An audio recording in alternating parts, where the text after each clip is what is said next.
comment challenger sa destinée? Parce que beaucoup de personnes se posent cette question. Déjà, ils ne savent même pas pourquoi est-ce qu'ils existent.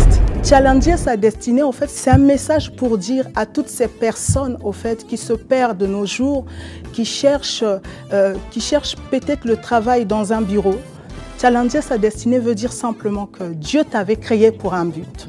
Tout le monde n'est pas appelé à travailler dans un bureau. Et il y a des chercheurs, il y a des gens qui attendent au fait la révélation des fils de Dieu. J'avais un téléphone Sony et ce téléphone Sony, au fait, est tombé dès les premiers jours que je l'avais eu. Et c'était impossible de le réparer ici. Et donc on m'a dit, emmène-le en Afrique, ils pourront faire quelque chose. Mais c'est vrai, servante de Dieu, je l'ai emmené au pays. En une journée, le monsieur a tout réparé. Alors je me suis posé la question. Il répare ce que la personne qui a construit. Comment avoir une intelligence plus que le constructeur? Pour votre édification spirituelle, suivez des puissants témoignages, des puissantes prédications, des puissantes prières en live, des émissions chrétiennes, des clips top gospel. Abonnez-vous dès maintenant sur notre nouveau compte YouTube Casarema Satellite. La Bible dit que vous devez vous entretenir par des psaumes, des hymnes, des cantiques spirituels, chantant et célébrant de tout votre cœur les louanges du Seigneur. Dès à présent, abonnez-vous sur notre chaîne YouTube Casarema Satellite 2. Vous serez alerté en temps et en heure de chaque nouvelle vidéo. C'est très simple. En un clic, vous êtes abonné. Sa bonté est insondable, sa fidélité toujours à... Casarema, le canal qui te transmet la vie. Casarema, la chaîne qui t'emmène dans la présence de Dieu. Alors, abonnez-vous massivement. Sa bienveillance. Mesdames et messieurs, bonjour, bienvenue sur Casarema. Ravi comme toujours de vous savoir nombreux à nous suivre. Et vraiment, aujourd'hui, nous avons une grâce particulière. Nous recevons un pasteur, une pasteur, qui est venue ici sur ce plateau de Casarema pour vous présenter un livre, un grand livre. Vous savez pourquoi je suis ravie? Parce que il fut un temps où, à chaque fois que je recevais les serviteurs de Dieu sur ce plateau, je disais, mais tout ce que vous dites, pourquoi vous n'écrivez pas? Et les gens à chaque fois me répétaient, oui, au temps opportun, Dieu permettra. Mais je me rends compte qu'aujourd'hui, de plus en plus de serviteurs de Dieu se sont vraiment mis à l'écriture. Et ça, c'est une bonne chose, parce que c'est vrai qu'on peut avoir tant de bagages, mais on va laisser ça sur quel support? Que l'écriture. Ça, c'est une richesse. Et aujourd'hui, le pasteur Karine Eyala de l'église Mission Internationale pour Christ est sur ce plateau pour nous présenter son tout nouvel ouvrage qui vient juste de sortir. Alors, Challenger sa destinée. Challenger sa destinée. Oui. Où je suis sûre qu'il y a tellement de choses à découvrir là-dedans. Oui. Et derrière, on sent un coach. Bonjour, oui. Servante de Dieu. Oui, bonjour, servante de Dieu. Oui, oui, on sent un coach. J'aimerais d'abord le saluer. Le Saint-Esprit, mon meilleur ami, je pense que c'est lui qui a permis que je mette cet ouvrage au fait sur écrit. Revenons un peu à ce que vous disiez tout à l'heure. Au fait, un homme comme Paul pouvait prêcher. Et aujourd'hui, on ne serait pas béni des écrits de Paul. Tout à fait. Donc, si Dieu a emmené Paul dans les prisons, c'était justement pour l'empêcher de parler, mais d'écrire, pour faire bénéficier à un plus grand nombre. Et donc, mon coach a permis aussi que ce qu'il avait prévu dès le commencement du monde, que je le mette sur écrit. Wow. Donc voilà. Mais ça fait quand même combien de temps, combien d'années que vous êtes déjà pasteur, vous œuvrez? Alors, je pense que ça fait un moment. Ouais. Je pense que ça fait au moins 20 ans que j'ai commencé à prêcher. Wow. Donc oui, ça fait un moment, on va dire ça. Et ça, c'est le premier livre? C'est le tout premier. Donc juste pour un peu l'anecdote, j'étais en train d'écrire un livre et je mets même le témoignage dans le livre, Challenger sa destinée. J'étais en train d'écrire un livre et j'avais des temps de prière en décembre justement pour l'orientation du sujet que je voulais que le Seigneur me parle.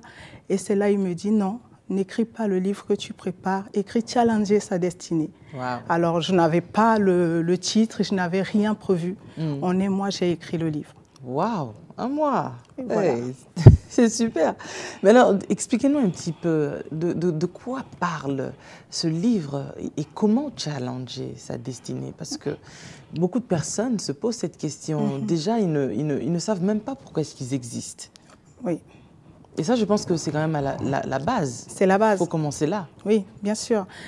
Éventuellement, quand on lit le livre de Genèse, dès le premier chapitre, il y a quelque chose de très spécial qui se passe. C'est que Dieu, il dit, créons l'homme selon notre image, selon notre ressemblance. Et par la suite, il dit, et qu'il domine.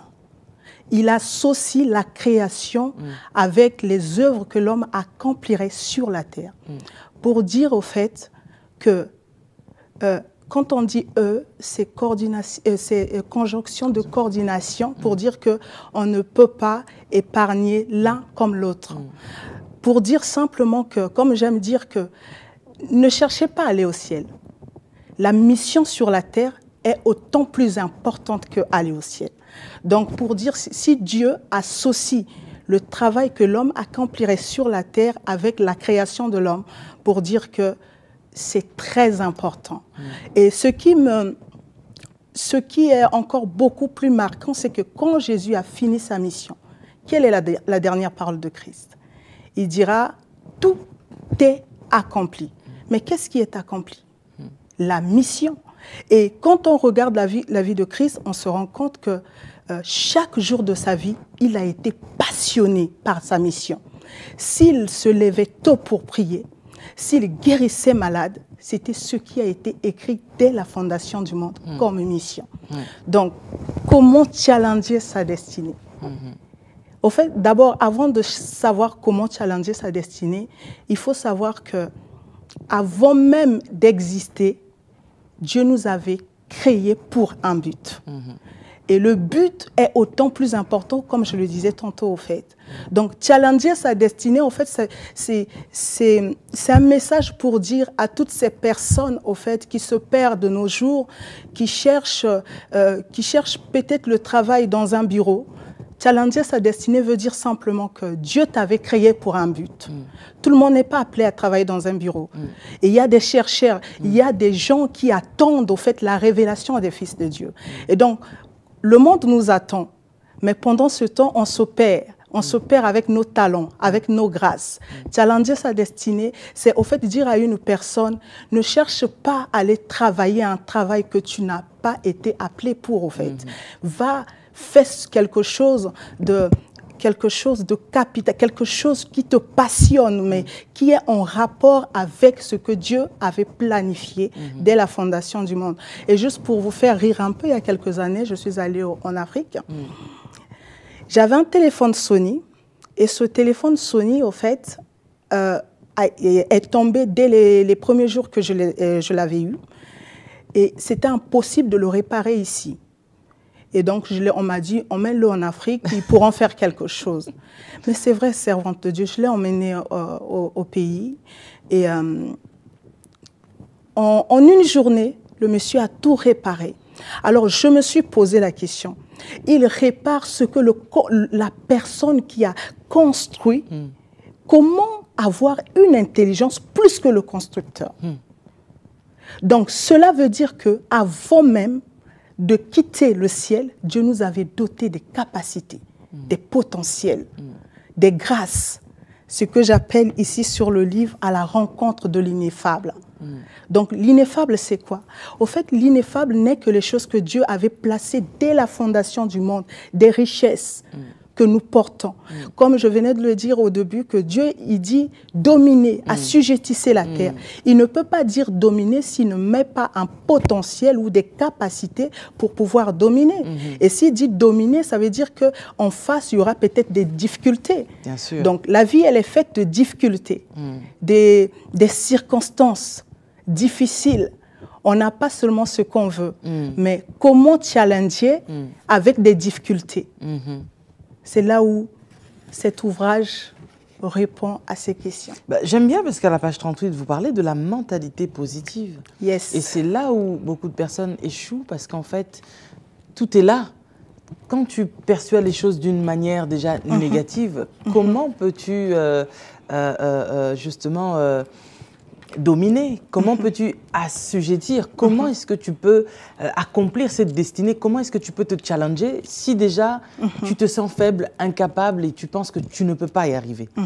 Et là, je pense que vous dites des bonnes choses ici pour que les gens... Oui, alors justement, parlant de la mentalité positive, avant même de rentrer dans la mentalité positive, je parle du prédéterminisme qui est une façon au fait de penser que l'homme croit à la fatalité, c'est-à-dire qu'il n'a rien à faire, c'est à Dieu. Tout est pour, c'est Dieu qui décide et lui subit. Et je parle de l'existentialisme, je parle du fatalisme et je parle des courants des pensées. Pourquoi? Pour montrer l'homme que parfois nous avons des systèmes de pensée, on ne se rend pas compte. Et ça même, chez nous les enfants de Dieu, on se rend compte qu'il y a cette fâcheuse habitude de dire non, je laisse Dieu prendre le contrôle. Mais non, la mentalité positive, au fait, c'est l'association des deux personnes, de Dieu et de l'homme. Quand l'homme et Dieu se mettent en symbiose, il y a des miracles. Quand l'homme marche avec Dieu, quand Dieu marche avec l'homme, il y a l'éclat, il y a quelque chose qui sort de l'ordinaire. C'est ça la mentalité positive. C'est de dire que moi, là, je n'arrive pas. Mais là où j'arrête, mais j'ai un plus grand qui a des stratégies, qui a des stratégies beaucoup plus intéressante que ce que je sais. Donc, c'est ça la mentalité positive. C'est pas dans le sens qu'on peut le comprendre, mais la mentalité positive, c'est marcher avec un plus grand qui a le pouvoir sur toute chose. Il faut quand même refuser de subir. Bien sûr. Bien sûr. Si on veut challenger sa destinée. Bien sûr. Justement, la mentalité positive nous pousse à voir dans le chaos. Et vraiment, je bénis Dieu par rapport à cette question. Une chose servante de Dieu. Réalisons quelque chose. La Bible dit que Christ a été immolé avant la fondation du monde. Mais comment Dieu peut déjà sacrifier Christ sans qu'il y ait le chaos? Alors, par là, on comprend que Dieu, c'est quelqu'un qui prévoit déjà des choses en avance. Donc, pour dire que nous, vous et moi, nous sommes la solution du monde. C'est-à-dire, comment Dieu fait? Dieu, le monde, ce qu'il a à faire, c'est que le monde, quand il fait quelque chose, il attend qu'il y ait des accidents pour faire des améliorations continues. Il attend qu'il y ait des situations difficiles pour opérer. Mais Dieu, au fait, ne fait pas comme ça. Dieu n'agit pas comme ça. Dieu n'attend pas qu'il y ait un cancer pour créer, au fait, des remèdes, des traitements. Mais Dieu a créé Christ comme solution avant que le monde existe. Donc, de même, Dieu nous a créés autant que solution avant même que le monde existe. Donc, pour dire que vous et moi, nous sommes la solution à quelque chose. Si chacun reste dans son champ d'action, si chacun reste développe les talents que Dieu a mis au sein dans son sein, alors ce qui va se faire, c'est que nous serons la solution pour tel domaine, au fait, selon que ce que Dieu a mis au-dedans de nous. À la page 45, vous dites des choses très intéressantes aussi.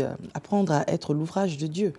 Oui. Et plus bas, vous dites il ne faut pas se perdre dans les erreurs qui écartent de la pensée de Dieu. En se posant les mauvaises questions comme celle-ci. Comment puis-je faire pour égaler celui-ci? Que dois-je donc faire pour surpasser celui-là? Que ne donnerais-je pas pour avoir cette vie?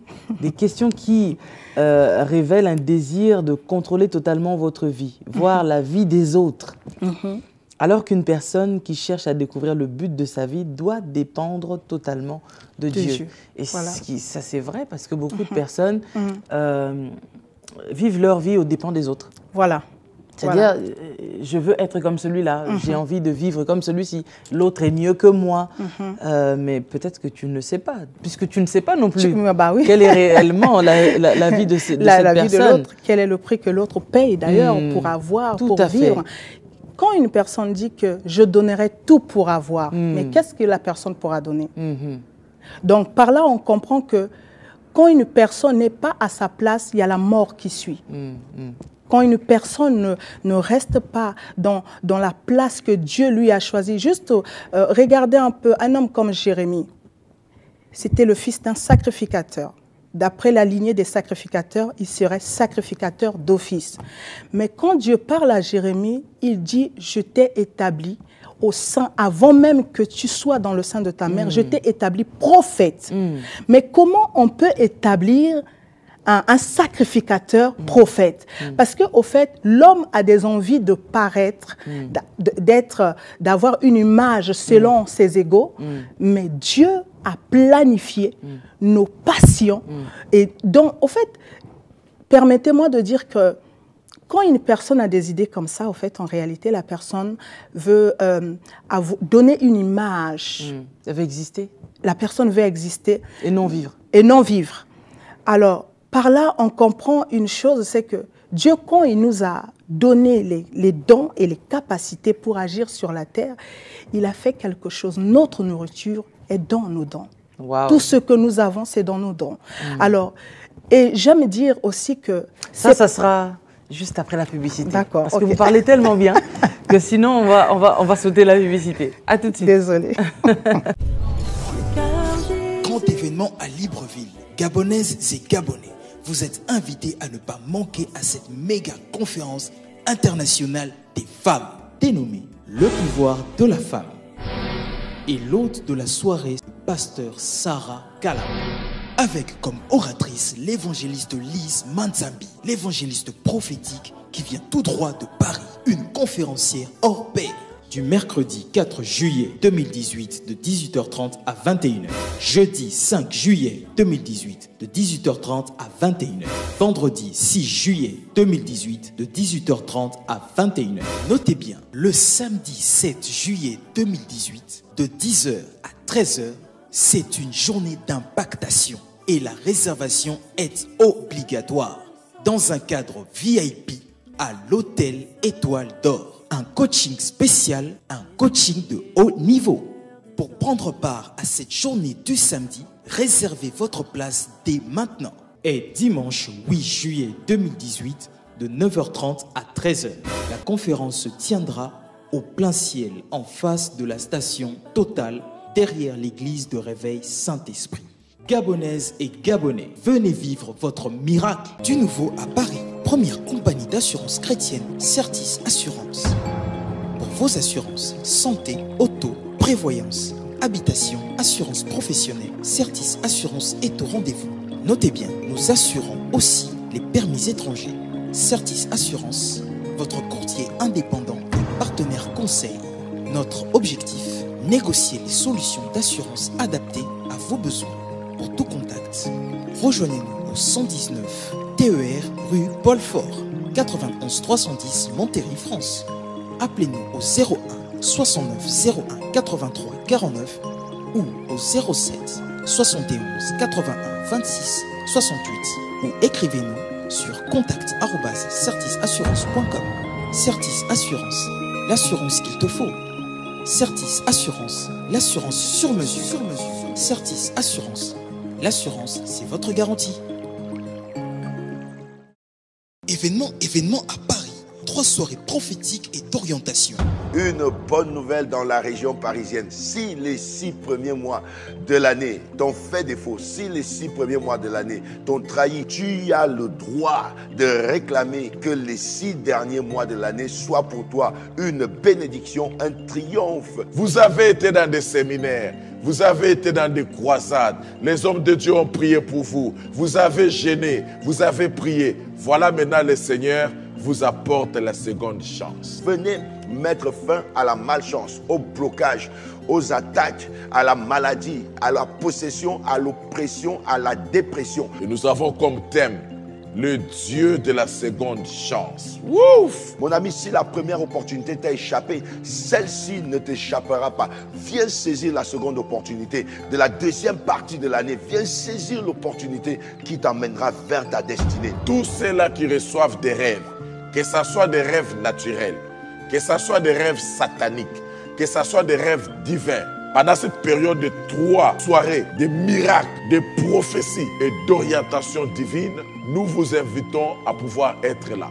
L'hôte de la soirée sera l'homme des interprétations des rêves, le bishop Élisée Moulumba Fayame, avec des orateurs puissants tels que le révérend Bertrand Rim, l'homme des prières intenses, le prophète Daniel Ibikai qui nous vient tout droit de Londres, le bishop Mathieu Gagnon qui nous vient de la Suisse et le pasteur Pascal Kassongo du vendredi 6 juillet 2018 de 18h à 21h, samedi 7 juillet 2018 de 18h à 21h et le dimanche 8 juillet 2018 de 17h à 21h. L'événement se déroulera à l'hôtel Holiday Inn, porte de Clichy, Paris, aux 2 rues du 8 mai 1945, 92 110 Clichy. Tant que la terre n'a pas délié, le ciel ne déliera rien. La décision vient de toi. Ce que tu vas déclarer, c'est ce que le ciel va venir confirmer. Alors ne manque pas à ces jours-là à l'hôtel Holiday Inn, à la porte de Clichy. Les malades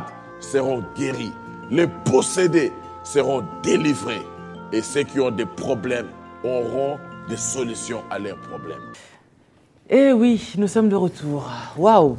C'est un livre à lire absolument, challenger sa destinée, parce que vous en avez besoin. Vous avez besoin qu'on vous révèle encore des choses qui sont cachées en vous, parce que les gens ont des talents, ont des dons, mais beaucoup de personnes s'ignorent.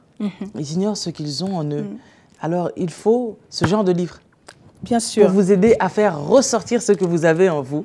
Ces dons, ces talents, ces diamants, ces pierres précieuses qui sont cachées en vous, qu'il faut ressortir. Parce que sinon, vous allez les fouler aux pieds, justement. Parce que ne connaissant pas la valeur, Voilà. on fait quoi? Il faut offrir ça à une amie que vous aimez bien. Offrez-lui ce livre, ça va lui faire du bien. Et à vous-même aussi, si vous n'avez toujours pas découvert ce que vous possédez en vous. Alors, je reviens vers vous, servante de Dieu. Vous aviez un secret à nous donner juste avant la pause. Oui. Alors, je disais ceci, c'est pas le travail qui fait l'homme, c'est l'homme qui fait le travail. C'est lorsque vous accordez l'attention à quelque chose, c'est là où vous valorisez la chose. Donc, pour dire que quand vous enviez un travail, vous passez à côté de quelque chose. Parce que votre gloire et votre puissance est dans les talents que Dieu a mis au-dedans de vous. Donc, pour dire au fait, c'est vous qui donnez la gloire aux choses. Ne pensez pas que ce travail me donnera une gloire, au fait. C'est vous qui donnez la gloire aux choses. Comme c'est Dieu qui nous donne la gloire, et nous aussi, on donne la gloire aux choses. Donc ça, c'est quelque chose qu'il faut que chacun de nous mémorise dans un petit coin de sa tête. Christ est monté sur l'âne. Oui. Mais à chaque fois qu'on parle de cette histoire, Oui. on parle de cet âne, justement. Vous le dites si bien. C'est justement. Et au jour d'aujourd'hui, prenons un peu l'exemple. Au jour d'aujourd'hui, nous acclamons les serviteurs, des servants de Dieu, ce qui est bien. Mais quand on parle pas de Jésus, on parle des noms de ces serviteurs-là. Pour dire quoi? Pour dire simplement que quand vous faites quelque chose, Dieu vous donne la gloire. Parfois, on loue la voix que vous, la façon de chanter, mais derrière la voix, il y a une personne. Donc, quand on a compris que nos talents, nos capacités, ce que Dieu a mis au-dedans de nous est important, on ne pourra pas envier une personne. On ne pourra pas aller chercher le travail d'une autre personne. Bah, j'aime bien parce qu'à la page 49, vous parlez du prix à payer. Ah, Il y a un prix à payer. C'est bien de connaître le but, mais on ne doit pas penser qu'on a tout nous tombe dessus comme ça, comme beaucoup de chrétiens me dire Jésus a déjà tout accompli. On l'a dit au début. Mais Jésus a tout accompli et pourtant pour aller au ciel, il faut payer un prix. Alors justement, par rapport au prix à payer, j'illustre quelque chose dans le livre. Je parle des autels des holocaustes. Dans le tabernacle, avant de rentrer dans le tabernacle, la première chose qui était là, c'était l'autel des holocaustes. Pour dire qu'avant d'aller plus loin, il faut mourir. Vous êtes d'accord avec moi qu'avec ce que vous faites, vous avez eu à sacrifier votre ego, à sacrifier parfois votre famille, parfois réputation même. La réputation, parce que chacun vous définit selon ses envies, au fait. Donc, on ne peut pas aller loin. C'est-à-dire, même quand on veut quelque chose, pourquoi il y a des études? On doit payer un prix même pour la connaissance. Et au jour d'aujourd'hui, nous ne l'avons plus, au fait. Nous n'avons plus cette grâce de payer le prix pour acquérir une connaissance. Les gens veulent la facilité. Les gens veulent la facilité. Tout va vite. et pourtant, on est en retard. Servant de Dieu, permettez-moi de dire que nous avons des beaux cheveux, des maquillages, mais ça part des idées des personnes. C'est une personne, en regardant la femme, il dit, je peux traiter le teint qu'on ne voit pas les taches. C'est une personne qui a dit, ah, des boucles d'oreilles, ça sera une bonne chose au cou d'une femme. Mais toutes ces choses, ce sont des idées. Mais quand est-ce le monde aura tes idées? Quand est-ce le monde? Donc, comme je disais que la vie de Christ était, la mission que Christ est venu sur la terre était très importante. Même, la Bible dit que c'est pourquoi Dieu t'a souverainement élevé. Pourquoi il a été souverainement élevé? Justement parce qu'il avait accompli la mission. Et Jésus dira en plus, celui qui vaincra, je le ferai asseoir avec moi, pour dire que l'importance d'accomplir sa mission sur la terre est très capitale pour Dieu. J'aime ce que vous dites. Bartimée, par exemple, a recouvré la vue parce qu'il avait crié. Le prix du miracle de cet homme a été son cri. Oui. Et parfois, les gens se demandent, oui, mais je vais payer un prix. Quel prix? Parce que les gens voient que les dollars, que les euros. Non, pas du tout. C'est ça, en fait, la révélation aussi. C'est que cet homme, ben, il avait peut-être pas les yeux, mais il avait sa voix. Oui. Et il s'en est servi. Bah oui. Comme prix pour recevoir aussi son miracle. C'est très important. Servant de Dieu, sans vous couper, regardez Christ lui-même. C'était pas facile pour Christ d'avoir des... C'était le créateur parmi les créatures. Avant même d'aller accomplir sa mission, il fait la même chose que les autels des holocaustes, c'est-à-dire il va dans le désert. Et la Bible dit dans le désert, il était entouré des bêtes sauvages. Et donc, c'était quoi ça? C'était l'humiliation. Il fallait qu'il se tue. Et la Bible dit d'ailleurs que même le diable est venu pour le tenter.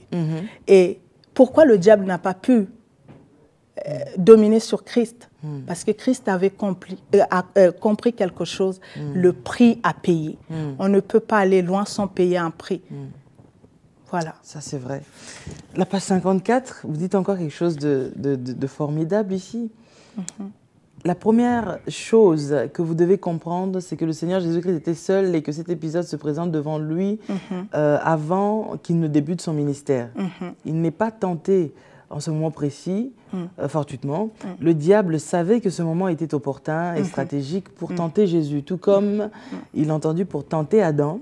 Il a attendu pour tenter Adam. Cependant, contrairement à Adam, le Seigneur Jésus détenait le secret de l'autel des holocaustes. Justement, ce dont vous venez de parler. Mais je descends encore plus loin. Vous dites, le plus grand ennemi de l'homme n'est pas le diable. Ce que souvent les chrétiens disent, que le diable est notre ennemi. Mais vous dites, mais c'est plutôt notre propre chair. Oui. Hein? Des milliers de personnes traînent des blessures intérieures parce qu'elles ont laissé libre cours à leur chair qui les a induites en erreur. Voilà. Le Seigneur avait l'habitude de dire ma volonté et de faire la volonté de celui qui m'a envoyé. Voilà. Donc, c'est peut-être parce que les gens ne veulent pas faire la volonté de Dieu que justement, ils passent leur temps à se plaindre. Au moment où une personne saisit dans son esprit le secret de sa réussite et dans le don que Dieu lui a donné, ne peut pas, au fait, aller ailleurs que dans la présence de Dieu. Vous êtes servant de Dieu, je le suis. Nous savons que tout ce que nous pouvons avoir, c'est dans l'intimité qu'on l'a. Notre gloire, les acclamations, les gens, ils ne savent pas le prix que nous payons derrière pour avoir les acclamations. On ne le sait pas. Waouh! Là, on arrive au mot de la fin. Vraiment, dans sa on ne peut pas parler de tout ce livre en 30 minutes, vous savez. Mais qu'est-ce que doit retenir cette personne qui est en train de nous suivre pour challenger sa vie? Parce qu'aujourd'hui, les gens ont besoin qu'on les booste, les gens ont besoin qu'on les réveille pour qu'ils comprennent que ce n'est pas normal que de faire son passage sur cette terre et de repartir comme ça sans avoir rien accompli, rien laissé comme trace. Si ce n'est, bon, les gens vont dire oui, c'était quelqu'un de bien, mais challenger sa vie, c'est aussi aujourd'hui leur donner ce mot-là de réconfort, d'encouragement pour que ces personnes comprennent qu'il est temps. Voilà. J'aimerais dire à une personne que Dieu croise en toi, premièrement. Quand le Seigneur t'a créé, il a mis sa confiance dans son ouvrage. Il savait que la réussite était à l'intérieur et des capacités qu'il a mis au-dedans. J'aimerais dire que pour nous les enfants de Dieu qui avons reçu Jésus-Christ comme Seigneur et Sauveur, au ciel, Dieu nous poserait une question. Qu'as-tu fait? Et alors, là, tu n'auras pas de raison de dire telle personne m'a empêché de faire telle chose. Tu serais face à ton Créateur. Dieu accorde l'importance à la mission qu'il a mis au-dedans de nous. Très important. Parce qu'il attend que le monde, les réponses du monde sont cachées en nous. Et je suis de ceux-là qui croient que tout n'a pas encore été découvert. Je le crois de tout mon cœur. Je crois que le monde cache encore des remèdes. Et j'ose croire qu'il y a des pierres précieuses que nous n'avons pas encore vues.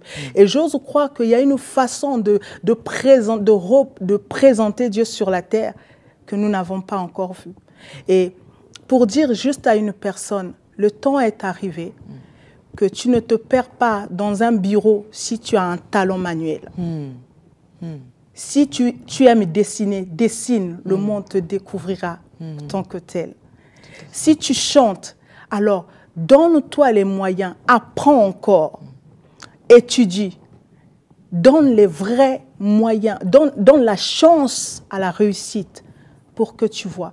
Il y a des pierres précieuses, on les voit juste après avoir cassé une pierre, après avoir cassé des rochers. Je dirais à une personne, toi qui m'écoutes, que le temps est arrivé, que tu te manifestes car la terre t'attend. Amen. Waouh! Quelle parole, c'est formidable. Challenger sa destinée. Tu as une destinée à challenger, ça c'est waouh, c'est extrêmement important. Vous savez, il y a quelques mois, je suivais à la télévision un reportage, parce que j'aime bien les reportages, vraiment ça m'instruit beaucoup. De voir dans un pays, c'était en Tanzanie si je ne me trompe pas, on a découvert de l'or qu'on appelle l'or bleu. Or, ces gens-là, dans ce coin-là, ces Maasai, en fait, ils ont toujours eu cet or, depuis toujours. Mais ils n'ont jamais trouvé que ça servait à quelque chose. Oh là là. Pour eux, ce sont des... bon, c'est rien du tout. Oui, ce sont des richesses de la nature. Et ils dédient ça à leurs ancêtres. Pour eux, ça n'a pas de valeur. Oh là là. Parce qu'en fait, par faute de connaissance, le peuple périt. Et justement, ils ont des pierres précieuses qui peuvent changer leur existence, mais ils ne veulent pas. Alors, j'avais vu quelque chose qui avait retenu mon attention. Un homme qui disait, moi, s'il faut qu'on me tue, on va me tuer parce que je dois préserver, en fait, cette terre que mes ancêtres m'ont donnée, m'ont léguée. Entre-temps, il y a des hommes qui viennent de l'Arabie Saoudite, des Émirats, qui viennent et qui rachètent ces terres. Pourquoi? Parce qu'ils ont compris que dans le sous-sol, il y a cet or et ça rapporte extrêmement. Voilà. Alors, certains de ces paysans qui vivent là-bas, il y en a qui se font tuer, d'autres on les chasse vraiment, et d'autres on leur donne un petit quelque chose pour qu'ils quittent. Parce qu'eux, ils rachètent puisqu'ils puisent là-dedans. Bien sûr. Et il y a des petits garçons qui puisent et qui ramassent des petites pierres, on leur donne un petit quelque chose qu'eux, ils vont revendre à des bourreaux. Ces bourreaux-là, ils prennent aussi peut-être un peu plus que les petits, mais pas beaucoup plus que les Européens qui viennent racheter ces pierres pour fabriquer des bijoux, par exemple, tels que vous portez, servante de Dieu, et qui coûtent des prix un peu, voilà, des 30 000, des 40, des 50 000 euros. Vous comprenez que ces mêmes personnes qui ont ces mêmes pierres et qui ne donnent pas une valeur aussi grande, d'autres personnes voient ces pierres et leur octroient une valeur beaucoup plus élevée. Alors moi, je pense que toi aussi, tu as de la valeur en toi, tu as des pierres précieuses en toi. Tu dois challenger ta destinée. On doit challenger notre destinée. Si tu ne le fais pas, eh ben, quelqu'un d'autre viendra peut-être utiliser ce que tu as en toi. Et cette personne va t'utiliser un jour, tu vas dire, mais j'ai été utilisé, mais alors que je pouvais moi-même exploiter ce que j'avais en moi. Donc tu peux exploiter ce que tu as en toi. Et d'ailleurs, je pense qu'en lisant ce livre, tu vas découvrir des choses tellement extraordinaires que nous n'avons peut-être pas eu le temps d'en parler ici sur ce plateau, mais c'est extraordinaire et en lisant cela, ça va te réveiller, te révolter en disant que oui, je suis encore une terre fertile, je suis encore une terre vierge et il y a encore des choses à l'intérieur que je dois faire ressortir. Et ces choses-là, quand tu vas le faire ressortir, tu seras un peu comme moi hier. Ma chaussure s'est ouverte et j'avais besoin du cordonnier. D'accord. Or, peut-être, de fond, on se dit, oh, le cordonnier va me servir à quoi? Je vais aller acheter des chaussures en magasin. Mais hier, j'ai compris l'importance du cordonnier. Voilà. Tu es important, alors découvre-toi. Que Dieu vous bénisse, servante de Dieu. Merci. Je crois que tous ceux Et celles qui vont découvrir ce livre vont découvrir ces bonnes choses qui sont cachées en eux. Où est-ce qu'on peut retrouver ce livre? Alors, j'ai une page Facebook, Karine et à la Ministrie. Et pour ceux de la francophonie, ils peuvent directement commander leur livre. Et pour l'Afrique, au mois d'août, je vais faire une petite tournée en Afrique, éventuellement pour la promotion du livre. Donc, il y a des informations sur la page, au fait, pour acquérir. Sinon, n'hésitez pas à contacter la servante de Dieu. Oui. Tout au long de l'émission, son numéro était affiché. Donc, vous allez pouvoir l'appeler pour commander votre livre. Que Dieu vous bénisse. On se retrouve très prochainement, toujours sur www.casarima.fr. À bientôt. Bye bye. Pour votre édification spirituelle, suivez des puissants témoignages, des puissantes prédications, des puissantes prières en live, des émissions chrétiennes, des clips top gospel.